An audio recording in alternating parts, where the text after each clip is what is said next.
Hello everyone, today we are going to learn basic PhotoPad tutorial how to add layer. There are no option to add layer in PhotoPad, but if you create like insert image or set the effect, it will be set into new layer.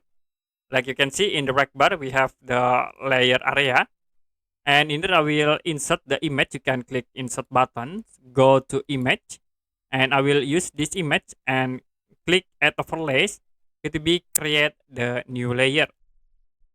The next, if you want to add effect, like I will add brightness, there are two options. You can set into overlay image, or you can set into entire image. Like here I will use the overlay. The brightness effect will be set into the overlay image. The other option I will use sharpen and use the entire image. The all image will be automatically sharp.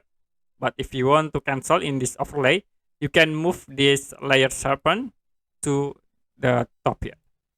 So the image will be the normal. If we move again to the back, it will be set into sharpen.